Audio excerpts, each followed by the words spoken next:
revient justement sur cette information.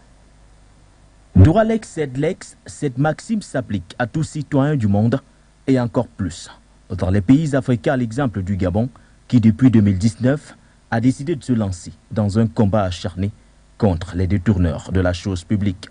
Plusieurs hautes personnalités sont depuis lors passées à la trappe.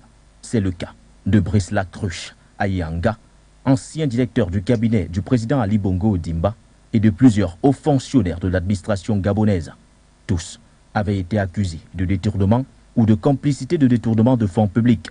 Arrêté en 2019, Ike Gweni a été condamné par la Cour criminelle spéciale le mardi 26 juillet 2022 à 8 ans de prison ferme pour détournement de fonds publics.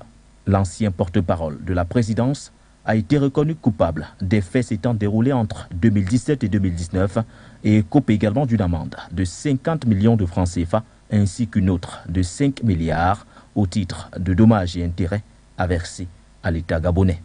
Un verdict visiblement irréversible, malgré le fait que l'avocat de l'accusé a cherché à convaincre le tribunal que les fonds prétendument détournés n'étaient pas publics, mais avaient été mis à la disposition du cabinet du chef de l'État pour les activités politiques et dont privées d'Ali Bongo Ondimba.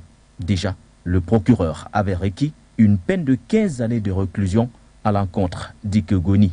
À titre de rappel, Gweni a été innocenté sur les volets concussion et complicité de détournement de fonds publics, chose qui fait dire à plus d'un que cette affaire n'est pas judiciaire, mais plutôt politique. Et c'est sur ce que nous refermons cette édition du Grand Journal sur Fayou Télévision. Merci de l'avoir suivi, chers téléspectateurs. Bonsoir.